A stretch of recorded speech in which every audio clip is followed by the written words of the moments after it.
तो RPSC second grade 2026 cut off का विश्लेषण हमने किया था। बोनस अंक जो है अब रिजल्ट अभी की अभी आई नहीं है, ठीक है। दस्तावेज सत्यापन और ये सब संपूर्ण जो जानकारी आपको इस वीडियो में हम डिस्कस करेंगे, ठीक है। तो स्टार्ट करते हैं। सबसे पहले बात करें अगर परीक्षा के पैटर्न की, जो लोग पहली बार अगर वीडियो देख रहे हैं, आरपीएससी 2027 की तैयारी कर रहे हैं, ऐसे स्टूडेंट्स यहाँ पर हैं, और अगर 2026 का एग्जाम दे चुके हैं तो वो इस पर्टिकुलर चीज़ को स्किप कर सकते हैं, 10 सेकंड आगे बढ़ा सकते हैं।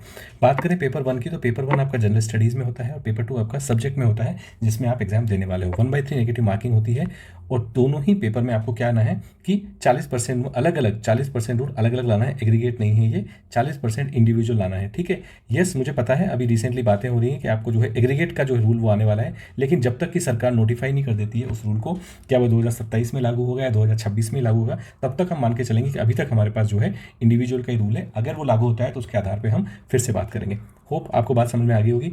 बात करें रूल की, 5वां रूल आपको ध्यान रखना है। फिर से जो एग्जाम देने जा रहे हैं उनको मैं बता देता हूँ। 5वां विकल्प, अगर आप क्वेश्चन को अटेम्प्ट करते हैं, अटेम्प्ट नहीं करते हैं, तो आपको वो क्या करना है, ई ऑप्शन, 5वां गोला ई ऑप्शन भरना अनिवार्य है। अगर आपने 1/3 की इसमें कटौती नहीं होगी अंक की। अगर आपने 10% से ज़्यादा गोले खाली छोड़ दिए तो आपको सीधा क्या कर दिया जाएगा, डिस्क्वालीफाई कर दिया जाएगा। ये रूल 2026 से ही लागू हुआ है और मुझे लगता है ये रूल रहने वाला है। मैंने आपको कई बार ये बात डिस्कस की है काफ़ी सारे वीडियो के माध्यम से।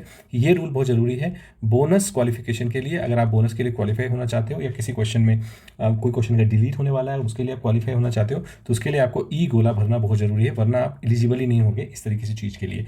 एक एडवांटेज इसका ये भी है कि काफ़ी सारी फ्रॉडुलेंट एक्टिविटी जो पोस्ट एग्जाम होती थी, जहाँ पर आप ओएमआर शीट से छेड़छाड़ कर सकते थे, ओएमआर शीट के अनअटेम्प्टेड क्वेश्चन में करेक्ट आंसर भर सकते थे, वो ऑप्शन भी यहाँ से क्लीन हो जाता है, ठीक है। एक इंपॉर्टेंट बात कि अगर आपने गोला खाली छोड़ा है तो आपको ऐसा नहीं है कि आपने थर्ड अगर उसका ऑप्शन करेक्ट है और आपने फिफ्थ लगा दिया तो आपको उसकी नेगेटिव मार्किंग मिलेगी। फिफ्थ ऑप्शन को ये माना जाएगा कि आपने उस क्वेश्चन को अटेम्प्ट ही नहीं किया है, तो आपको कोई उसकी नेगेटिव मार्किंग नहीं मिलेगी, वो आपका 0 मार्क्स माना जाएगा, ठीक है। अब बात करते हैं पदों का गणित। तो ये 2026 की बात हम कर रहे हैं।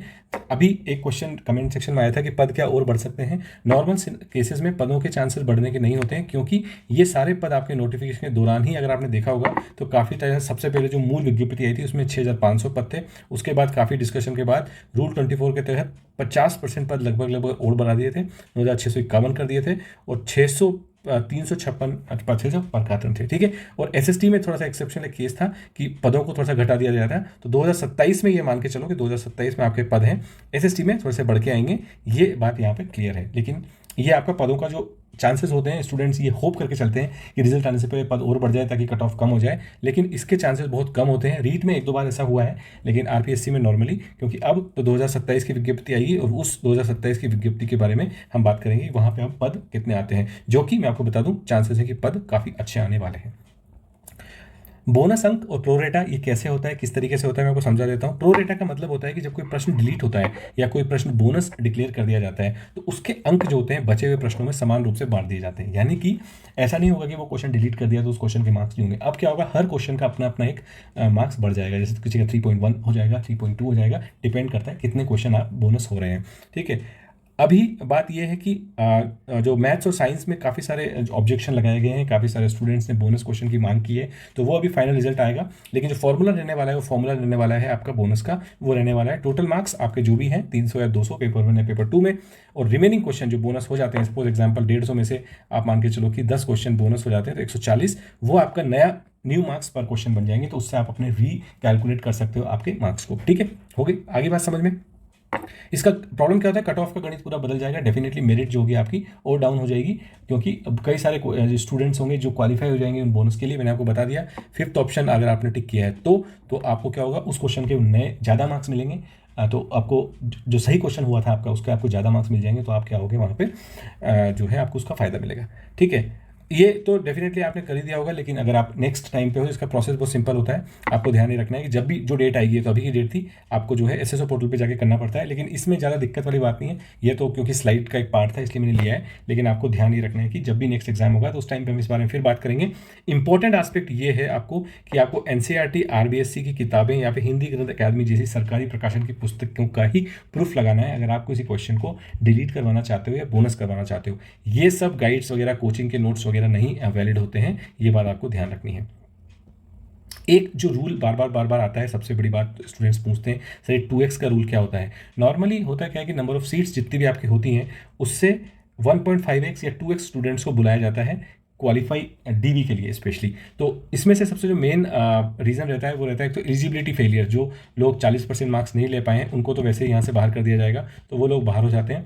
फर्जी डिग्री प्रमाण पत्र वालों भी यहाँ से बाहर हो जाते हैं। और डीवी में उपस्थित रहने वाले स्टूडेंटों की भरपाई करने के लिए आपके पास एक बफर जोन होता है, तो आप उन बफर जोन में उन स्टूडेंट्स को करते हो। इसलिए नॉर्मली 1.5x से लेके 2.5x तक स्टूडेंट्स को प्रोविजनल के लिए आपको बुलाया जाता है, ताकि वो फाइनल सिलेक्शन 1x का होना है। तो फाइनल जो सीट्स है वो 9651 है, तो फाइनल सिलेक्शन 9651 का ही होगा, लेकिन 2x स्टूडेंट्स को बुलाया जाता है। ताकि एक और रीज़न इसका ये रहता है कि फर्स्ट ग्रेड और सेकंड ग्रेड आपकी क्या होती है, कहीं ना कहीं कोइंसाइड करती है। अगर आपने देखा होगा फर्स्ट ग्रेड का भी जस्ट रिजल्ट आया है और अब सेकंड ग्रेड का भी रिजल्ट आया होगा, तो काफ़ी सारे स्टूडेंट्स कॉमन होंगे। तो सेकंड ग्रेड में ऐसे स्टूडेंट्स होंगे जो फर्स्ट ग्रेड में भी क्वालिफाई कर गए होंगे, तो वो लोग जब डीवी में जाएंगे तो वो लोग फिर फर्स्ट ग्रेड की अपनी सीट ले लेंगे, तो सेकंड ग्रेड की सीट खाली रह जाएगी। तो उन सीटों को भरने के लिए, इस उपस्थिति भरने के लिए एक बफर जोन बनाया जाता है, जिसको बोलते हैं 1.5 और 2x। ठीक है, अगर इस प्रोविजनल लिस्ट में आपका नाम आ जाता है तो फाइनल चयन नहीं है, वो क्या है, जस्ट आपका डीवी का एक टिकट है। ठीक है, एक बात मैं इस वीडियो में स्पेशली डिस्कस करना चाह रहा था, वो थी स्पेशली जो काफ़ी सारे कमेंट्स आए थे स्टूडेंट्स के, बोल रहे थे सर आपने जो है 200 के नीचे भी कट ऑफ बताई है कई सारे के। अगर आप पुराने साल की कट ऑफ देखोगे सब्जेक्ट की, तो केवल एक बार एक ऐसा केस आया था 2022 में, जब 200 के लगभग कट ऑफ गई थी रेंज में।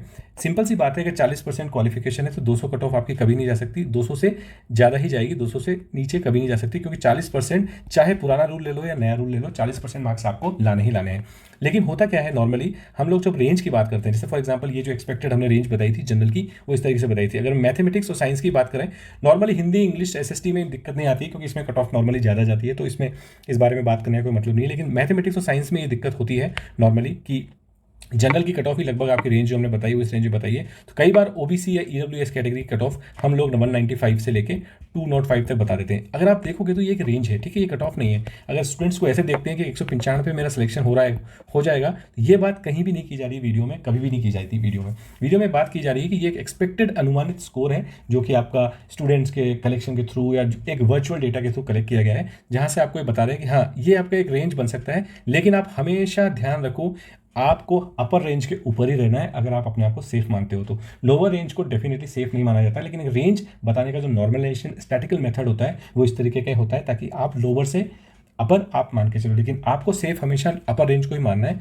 लोअर रेंज को नहीं मानना है। ठीक है, क्योंकि ये बहुत सिंपल सी बात है कि 195 मार्क्स पे आपका सिलेक्शन क्या, आप क्वालिफाई नहीं करोगे एज पर द न्यू और ओल्ड कोई सा भी रूल हो। ठीक है, तो अब फाइनली 2026 के स्टूडेंट्स हैं, अब मैं ये कह सकता हूँ कि ओवर थिंकिंग का समाधान केवल एक्शन है। देखो, आपको निराश नहीं होना है, ये समय होता है, उस एग्ज़ाम आपने दिया था वो आपका मोमेंट था, आपके मार्क्स आए होंगे नहीं आए होंगे, लेकिन आपकी जो तैयारी है वो निरंतर होनी चाहिए। क्योंकि ये जो आरपीएससी के एग्जाम्स होते हैं, फर्स्ट ग्रेड सेकंड ग्रेड या आरएस, ये एग्जाम्स लॉन्ग टर्म प्रोसेस हैं, आपको 2-3 बार इस जो है से गुजरना ही पड़ता है फाइनल सिलेक्शन के लिए। ठीक है, तो जब तक स्कूल में ज्वाइनिंग नहीं मिल जाती, आपको फाइनल ज्वाइनिंग लेटर नहीं मिल जाता, तब तक आपको पढ़ाई छोड़नी नहीं है। 3 मूल मंत्र आपको ध्यान रखते हैं।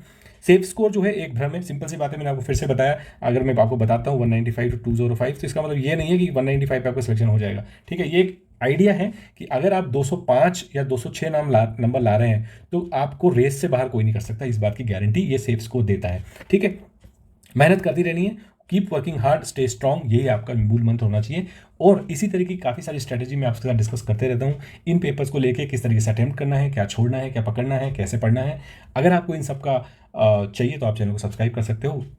जैसे ही आप अपने नॉर्मल स्टडी से फ्री होते हो तो आपको इस टाइप के वीडियोस देख के समझना चाहिए, क्योंकि इन एग्जाम्स में स्ट्रैटेजी बहुत इंपॉर्टेंट होती है, मार्क्स लाना इतना इंपॉर्टेंट नहीं होता है। ठीक है, तो ये आपको ध्यान रखनी है। और स्पेसिफिकली 2027 के अगर स्टूडेंट्स हैं जो 2027 की तैयारी कर रहे हैं, तो एक एआई के माध्यम से कुछ मूवी स्टाइल में पॉलिटी के कुछ वीडियो में बनाने की कोशिश कर रहा हूँ, जहाँ पे आपको एक ओवरव्यू पूरा एआई के थ्रू आपको दिया जाएगा, जहाँ पे आप उसको एक रिवीजन नोट समझ सकते हो। आपने जहाँ से पढ़ाई की हो, आप पेपर 1 स्पेसिफिकली लिए एग्जाम के जस्ट 1 वीक पहले अगर आप उन वीडियोस को देखते हो तो आपको एक तरीके से क्विक रिवीजन मिलेगा, आपके क्विक नोट्स तैयार हो जाएंगे, जहाँ पे आप पेपर 1 में डेफिनेटली सफलता पा सकते हो। ठीक है, तो इस वीडियो में फिलहाल इतना ही, इसी बारे में हम बात करते रहेंगे। डीवी के लिए एक सेपरेट वीडियो मैं बनाऊंगा, जिसका लिंक मैं आपको दे दूंगा, जिसमें आप डीवी के सारे जो स्टेप बाय स्टेप चीज़ें देख सकते हो। ठीक है, तो होप आपको बात समझ में आई होगी। तो मिलेंगे नेक्स्ट वीडियो में, तब तक के लिए धन्यवाद।